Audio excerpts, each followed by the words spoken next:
di dalam Quran surat At-Taubah ayat 122 bahwasanya gitu ya, ada orang munafik yang syirik terhadap umat Islam ketika gitu ya, ketika umat muslim ini pergi untuk berperang. Lalu orang munafik tersebut mencemoohkan gitu ya, mencemoohkan sebagian orang mukmin yang pergi ke suatu lembah untuk memperdalami ilmunya, lalu memberikannya kepada kaum Arab Baduy. Itu asbabun nuzul dari Quran surat At-Taubah ayat 122. Sering termuat atau sering tertera di visi misi pesantren Persatuan Islam ya, bahwa visi yang pertama itu yaitu yatafaqqu fiddin ya, yatafaqqu fiddin, yaitu memahami agama, memperdalami agama. Nah, ketika saya menghafalkan halaman ini, saya merenung sedikit. Selama ini saya belajar ilmu apa yang sudah saya perdalami, lalu akan diberikan kepada umat yang begitu ya bisa dikatakan awam, lalu kemanfaatan di dalam diri saya apa yang sudah saya perbuat dan menjadi sebuah karakter. Lalu mungkin ada alasan kenapa kita gitu ya bisa berdiri atau bisa menginjak di tanah Maqdis ini gitu ya. Mungkin ada alasan-alasan tersendiri tentunya. Bukan persoalan yang mudah atau bukan persoalan yang remeh gitu ya, ketika kita menginjakkan diri kita di Maqdis ini. Tentunya ada sebab dan akibat kenapa kita ingin menghafalkan Al-Quran gitu ya. Ingin menghafalkan Al-Quran. Nah, yang menjadi persoalan, tentunya hafalan kita yang akan kita bawa, yang akan menjadikan karakter kita di kemudian hari, apa yang sudah kalian simpan atau apa yang sudah kalian kasih kepada pesantren ini. Mungkin ya ada satu cemoohan bagi kita atau bagi kami gitu ya. Nanaonan ngapalkan Quran dikala orang lain ingin mencapai tujuannya atau ingin mengejar cita-citanya. Tetapi kalau kalian sudah terlihat ataupun sudah ada tapakna gitunya, namun ayat tapakna, insya Allah awalnya jadi cemoohan atau menjadi ejekan, di kemudian hari kalian akan disegani dan akan dihormati. Kita jangan cari kehormatannya, tapi kita cari keikhlasannya, gitu ya.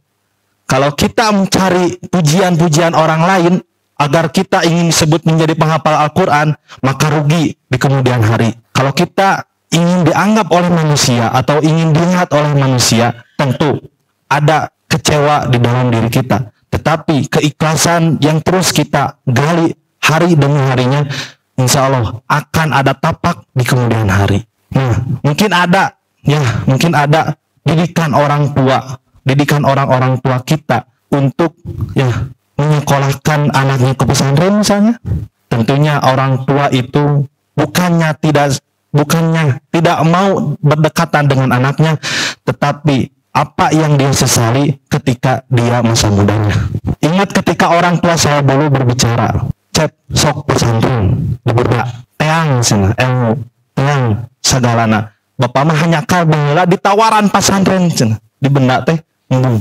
Makanya anak-anaknya, kakak saya, adik saya di pesantren ya 6 tahun. Lalu ketika berselangnya waktu gitu ya, seiring berjalannya waktu, Cep minta hiji deui ti bapak menjadi sok sing jadi hafal Quran.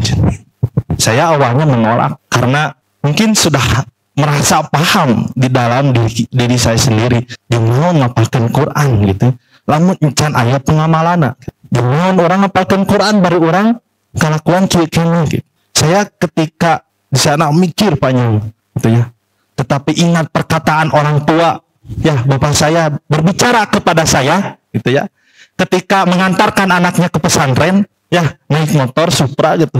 Ingat kan nih, eta mah waktu izin gitu ya, izin lalu pulang dan tertang ke pesantren. Di jalan beliau kepada saya, gini katanya, ketika waktu di Benai, saya bapak mah teminta nanawan, cuman hiji lamun keur bapak maot anu nyulatkeun Acep, anu ngamandikeun Acep, teminta batur hayang dimandikeun, hayang disalatkeun ku budak sorangan. Oh, saya bisa menangkap dari obrolan tersebut bahwa ingin anaknya berbakti sampai ke liang lahat. Lalu kalau kita ya mencari ilmu hanya sebatas menghafal Al-Quran, tentunya bukan gitu ya, bukan menjadi kesempurnaan di dalam diri kita, tetapi kebaktian kepada orang tua tentunya itu yang menjadi awal kesuksesan. Ketika orang tua mencari susahnya dunia gitu ya, neangan dunia teh capek, neangan duit telah gitu ya, sampai ka nu awalna di luhur dan ka digajetkeun ka handap, benar-benar pernah dirasakan oleh dua orang tua saya gitu. Lalu ketika sekarang dinaikkan oleh Allah gitu ya, ada cemoohan satu gitu ya dari masyarakat sekitar tentunya. Apa yang mereka bilang? Geus make naon bisa dagang payu teh cina. Ngerti teu? Agar ngertos teu? Make naon dagang payu teh cina. Geus make naon cina. Oh, kan dulu itu pas dagang itu kan Seninnya libur. Oh, Senin nanya cina. Seninnya sok dipakai ieu nya cina. Mungkin ada masyarakat gitu ya. Lalu tanggapan ibu saya bicara seperti ini. Teu makena naon cina. Komo make nu karitu mah cina. Kan cuman hudang we jam 3 beuting cina. Gitu. Naon minta ke Allah cina. Gitu. Nah, ingat ketika saya gitu ya, saya selalu merenung gitu ya, kenapa saya berada di sini sampai saya memikirkan, memutuskan lahang deui neangan ilmu di tempat sejen mah sampai bisa ka dieu. Nyaeta ingat waktu kecil gitu ya, ingat waktu kecil saya ketika saya di rumah kadang ketika ibu saya tahajud gitu selalu mengusap kepala saya. Saya nya lilinger kayak gitu, linger lah karasa gitu. Tah karasa gitunya. Oh, iya usapan dari ibu saya teh karasana teh ayeuna gitu. Ketika saya tahajud, saya selalu memikirkan dan selalu mendoakan ibu saya dan bapak saya gitu. Naon, bapak saya tidak pernah memaksa atau bukan memaksa ya, bukan menuntut lah, tetapi selalu diarahkan agar anaknya memahami gitu. Apalagi ibu saya.